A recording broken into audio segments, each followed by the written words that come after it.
Hey, what's up, everybody? What's up, everybody? It's your boy Chris. It's your boy Chris. It's another lovely episode here at Financial. This channel is all about making money. It's all about saving money. It's all about building generational wealth, and it's all about financially emancipating yourself from generational poverty.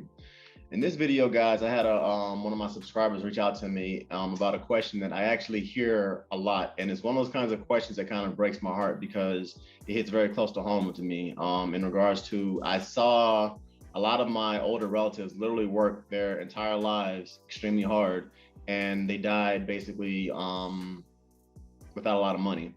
And to me, it's one of those kind of situations that, depending on the community that you come from, it's something that happens a lot more than it should. And it's one of those questions that breaks my heart because when older family members approach me about it, or women at church approach me about it, or dudes I work out with at the gym that approach me about it, they say, Chris, I'm 55 years old, I'm 60 years old, and I'm terrified because I have nothing saved for retirement. What do I do?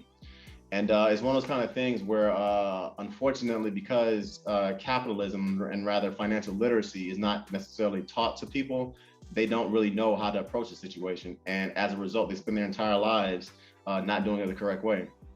The good thing about it is, though, people, is that there's help. And that in particular in this video, I'm going to basically go through different methods that you can use and what I advise people to do when they come to me in regards to asking, Chris, what do I do? I'm a certain age and I have nothing in retirement. So firstly, people, let's get started. Firstly, let's dispel some myths. Yes, one, you are in a bad place. You do not want to be 55 or 60 years old looking at retirement and have $2,000 saved up. That's a terrifying place, and I do not want you to be in that situation. However, if you are in that situation, there's certain things you can do. And as I said earlier, let's go ahead and dispel some myths. Some people have this idea that people that are 60 or 50 or 55 or whatever are in that position because they're lazy and they didn't want to work. That's a lie.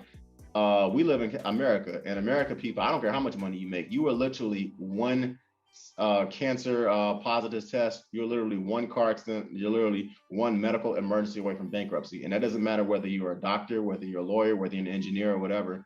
Because of the way our healthcare system is set up in this country, if you have a couple of bad situations pop off as far as your health is concerned, you could, or as far as your child or your daughter or your son or daughter or your parents' health is concerned, you literally can have to file for medical bankruptcy or whatever. So first, let's get that out of the way. Secondly, I've met 60-year-olds who had businesses who were very successful, but their wives left them and they lost all their money. I've met 65-year-old women who basically were highly successful. They're running very successful businesses and everything, but their kids pretty much robbed them blind and took all their money.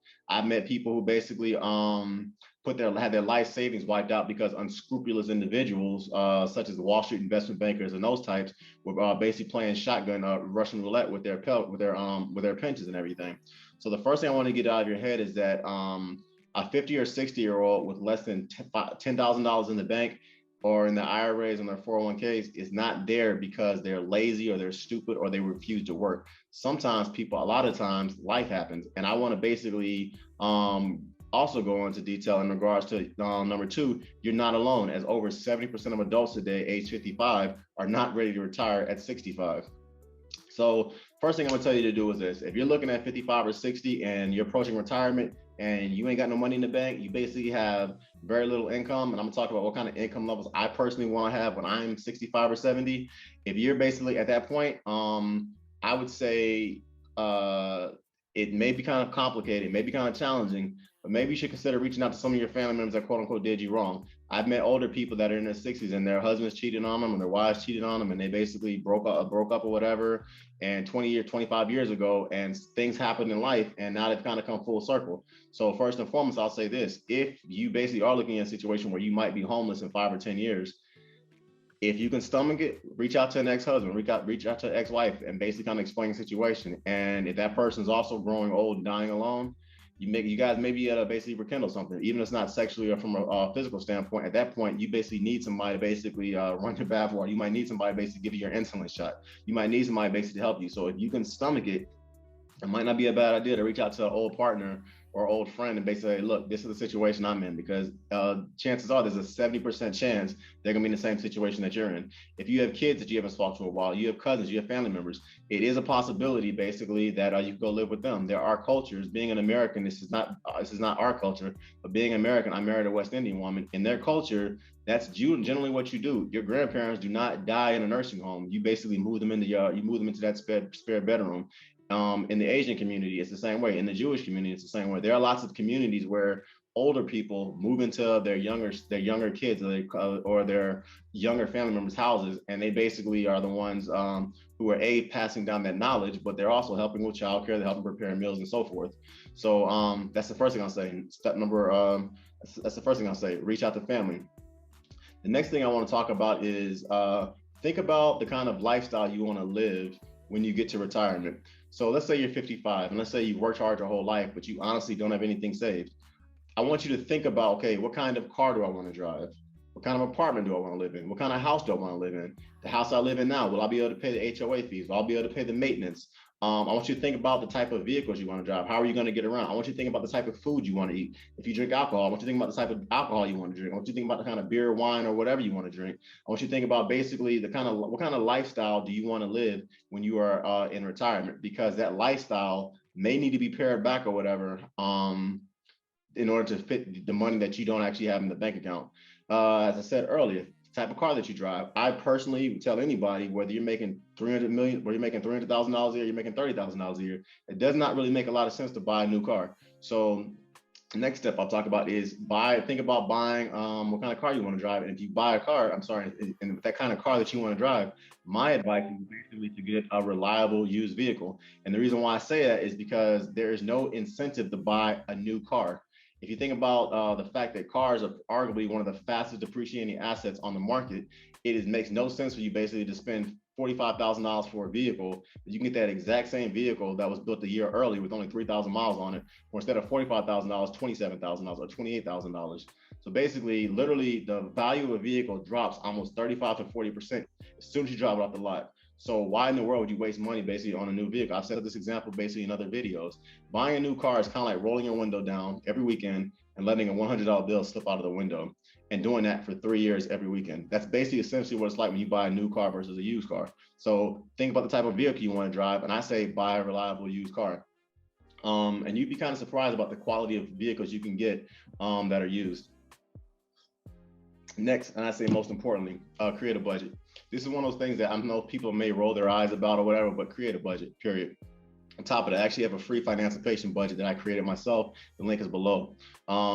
You need to have you need to create a budget. And the reason why is because you need to create an itemized list of exactly where you're spending your money and what you're spending it on. You need to figure out how much you spend on everything, whether it's rent, whether it's taking women out, whether it's going on dates, whether it's going on vacations, whether it's your consumption as far as Netflix, as far as movies or whatever, as far as what you buy, bingo nights, whatever it is that you're into, how much you spend at the gym. You need to basically have an itemized deduction of what you spend on your groceries, your mortgage, your healthcare. Figure out exactly what you're spending your money on, and that way you can figure out where you're going to cut your money. That way you can figure out where you're going to cut your spending. So instead of going out to eat at restaurants 3 or 4 days a week, you should only go out one night. You should only go out one day a week, if that. Figure out, okay, if I'm spending $17.99 or $25.99 or whatever on Netflix, on Paramount, or whatever it is, or whatever HBO Go, whatever streaming networks you're on, whatever it is that you're basically spending your money on, figure out, okay, how can I cut my spending? And I want you to be brutally upfront about this, because if you're 55 years old or you're 60 years old and you have less than $100,000 saved in the bank, you are seriously looking at homelessness. Because unfortunately, during your 20s, 30s, 40s, and 50s, you either did not make the type of decisions that would have put you in a better situation, or life happened and bad things happened to you. But in any event, I want you to be very upfront about, okay, what am I spending my money on and where can I cut my spending? The next thing I want you to do, wherever you cut your spending, let's say you go through your budget and you figure out and you basically find that you have $1,000 worth of extra money pretty much saved up. I want you to invest that money. And there's 3 types of investments I want you to do. The first type of investment is I want you to walk up to your employer and say, excuse me, HR lady, excuse me, sir, does this company have a 401k match? And the reason why I say that is because if you work in corporate America, the 401k match is arguably the greatest thing and capitalism does as far as giving free money to people who basically cash a W-2. And the reason why I say that is this. Imagine if, for instance, your company says, yes, we match the first $5,000 you put into your 401k, we'll give you an additional $5,000 at the end of the year. So basically, in what form of capitalism, besides welfare and maybe tax breaks, do you basically get nothing little for just showing up? That's essentially the 401k. If you put $5,000 into your 401k, you're guaranteed, and your company matches $5,000, you're guaranteed to have $5,000 at the end of the year. So you only put in $5,000, but you got $10,000 back. So if I were to walk up to you on the street or whatever, my 6'2" self, and said, look, give me $5,000. This is my credentials. I'm a legitimate guy. Give me $5,000 January 1st. And on Christmas Day, I'm gonna give you $10,000 back. Name one of you who would not basically take that deal. And you knew I was good for it. That's essentially what the 401k match is. It is free money. And the fact that so few Americans basically contribute to their 401k match is scary. Next, I want you to max out your Roth IRA every year. I have a separate video about what exactly is a Roth IRA, individual retirement account. And I'll go into more detail about it in that, and I went into more detail about it, in that video. But for this particular video, I'll say it to you like this. If you are under 50 years old, every year you should be putting $6,000 into your Roth IRA. If you're 49 or younger, every year you need to figure out a way to put $6,000 into an individual retirement account that's a Roth IRA. And the reason why I say a Roth IRA is because you want to be taxed at the very beginning. You want that money to grow tax-free. If you are over 51, which is pretty much what this video is about, according to the way the laws are at the moment, you can put $7,000 into your Roth IRA. So if you were listening to this video and you were over you were over 50 years old, every year you should be putting $7,000 into your Roth IRA. Not only does it basically lower the income that the federal government taxes you on, your money is essentially growing tax-free. Immediately put money towards this particular Roth IRA. Okay. Next. Hsa contributions. A lot of people honestly don't know that an HSA is essentially, there's differences too. It's a health savings account. That's what the acronym stands for. But it essentially does the same thing that a Roth IRA kind of does in regards to lowering your tax brackets, and it's money that you can invest in. So every year you should also be putting in, if you're filing annually, you're an unmarried individual, $3,600 a year. If you are married with a family, $7,100 annually for a year. And this is where I say it goes back to getting that budget, because I've said three separate accounts: your 401k, your Roth IRA, and your HSA, that you should be investing your money into once you basically figure out how much money that you have. And the reason why I say you should put this budget, because once again, if you go through your budget and say, okay, I can cut out $50 here, I can cut out $40 here, I can cut out $30 there, I can cut out $100 here. When you add that money together, whatever that amount is, that's what you should be putting towards your retirement accounts. I personally say max out your 401k first, then go to the Roth IRA, then try to max out the Roth IRA. If you have anything left over, go towards your HSAs. But the fact of the matter is, you should be figuring out a way, what am I spending my money on, and how am I basically going to how am I going to cut my spending? And whatever you cut, you should put that towards your retirement accounts, okay? Next, start a business. I push business ownership and things of that nature for a variety of reasons. But the main reason I do it is this: no billionaire ever became a billionaire by saving money. They became a billionaire by making as much money as possible. So if you are good at cooking, if you are basically good at, you're good at babysitting, if you're an older person, you're good at babysitting, there are jobs basically where you literally can just sit at a traffic stop and count the number of cars that go by you every day. If you basically want to be a Walmart greeter, whatever it is, you want to start a business, as far as I said earlier, you want to start a business basically going through people's books or whatever it is that you have a talent to do that you can monetize. My advice is, if you're over really any age, but for this particular video, if you're in your 50s or 60s, you should figure out a way to start that business or whatever, create an LLC so you can write off all of your expenses. And then the money that you make in that business, I would say 85% of it should go toward that Roth IRA, that HSA account, your savings accounts or whatever. So find something, a hobby that you have, whether it's painting, something that you can physically do in your golden years, that you can physically do pretty much, create an LLC with it, and 80 to 85% of the money that you make with that business or whatever, in my opinion, you should put it towards your retirement accounts. Why? Because every penny that every dollar you invest today is one day tomorrow that you don't have to work.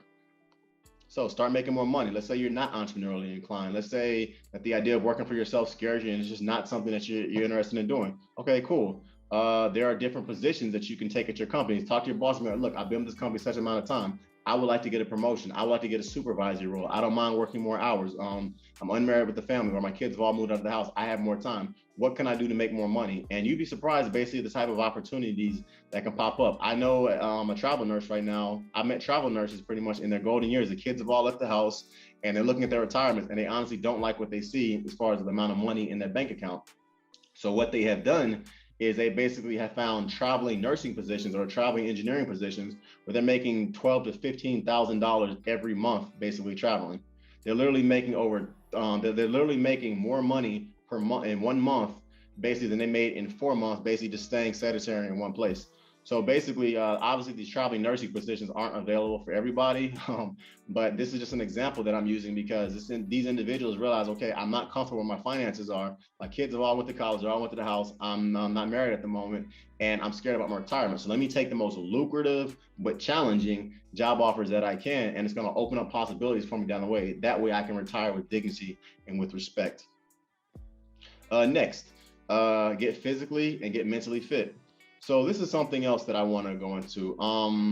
A lot of times people have this idea that we have to retire at 65, and there's flat out no truth to that. The 65 number was arbitrarily created a couple decades ago when people were dying basically at 66, 67, and 65, they were dying at 60, and 65 was the retirement age. Nowadays, people are living well into their 90s. So as a result, that whole retiring at 65 is not necessarily accurate. I myself am an engineer. I've worked with 65-year-old engineers that basically run marathons on the weekends that are in insanely good shape. And I've worked with 21-year-old engineers that are slobs that basically they're 5'2", 350 pounds, basically can't walk up and down the stairs, and they're having health issues. The marathoner basically is going to be able to work into their 70s. And the one that's 21, God willing, they change their diet or behavior because they're not even going to make it to 50. So basically, people, what I'm saying is this: get physically and get mentally fit. The way you should think about it is that if you get physically fit, you won't have to retire at 65. You probably could retire at 70. If you get those extra 5 years pretty much to stack your paper, get this. If you retire at 65 instead of retiring at 70, you basically cost yourself over $100,000.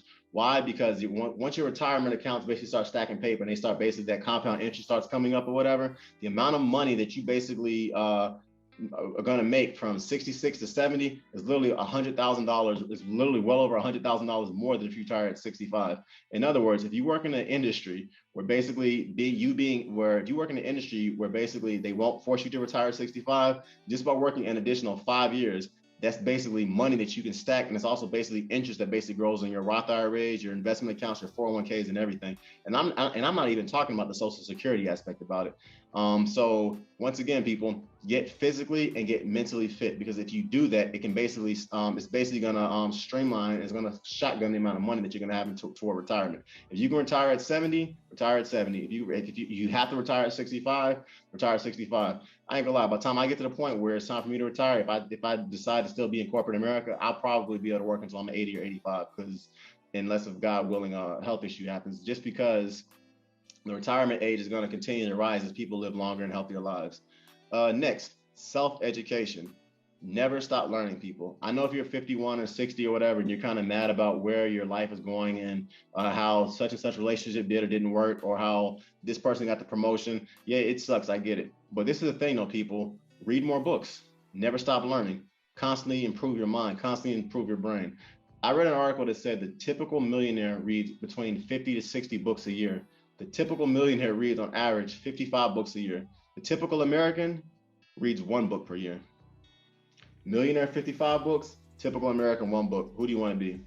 If you read books or whatever, you can figure out an idea about businesses to start. You can get a better idea about how to heal broken relationships. You can get a better idea about how to win friends and influence people. You can get a better idea about how to invest in the stock market. You can get a better idea about whether you should go the HSA version for your grandchildren's college fund, or whether you should go a custodial account. Basically, there's so many different things you can do just by reading books and listening to podcasts, people. So a strong mind makes a resilient person. And my opinion is, if you read books, don't just read like basically fiction books or whatever. I would say read books like The Richest Man in Babylon, or Money Masters the Game by Tony Robbins, or The Millionaire Next Door. These are all books that I personally have read, and they literally transformed the way that I thought about investing and the way I thought about it. So these are some of the things that I basically talked about as far as what to do if you're 60. There is no golden bullet, people, here. There is no silver bullet here. There is no golden ticket. If you are 50 years old and you are 60 years old and you are looking at retirement with less than $100,000 in the bank, that can be a very scary process. And once again, there is no silver lottery. There is no knight in shining armor coming to save you. You have to save yourself. And the things that I've highlighted in this video, basically, I know that they work. And you'll also notice that the things that I highlight in this video at 60 years old, if a person is 50 or 60 with nothing in retirement, are very similar to what I talked about if a person is 20 years old or they're 30 years old, basically, and they're thinking about retiring one day. It doesn't matter when you start the game. You kind of have to do very similar things. But I will say this, being 55 or 60, you are in a different situation as far as the amount of time, because instead of you having 40 years pretty much to build your generational wealth, you might only, and to build your retirement accounts, you might only have 5 or 10 years. So get serious about it, people, and basically work the systems and work the plans that I talked about. Once again, everybody, it's your boy Chris. Please like, please comment, please subscribe. My heart goes out to you if you are one of the situations, because nothing is sadder than seeing a great person retire with no dignity and be forced to die miserable and alone, who's homeless. And I don't want that lifestyle for basically anybody. But you have to get serious right now, today, about what am I going to do when I retire. And some of the items that I talked about in this particular video, they're going to do that. So that, everybody, as I said earlier, it's your boy Chris. Please like, please comment, please subscribe. Keep your head up, everybody, and retire with dignity, retire with respect. And I will see you on the next video. Peace. Peace.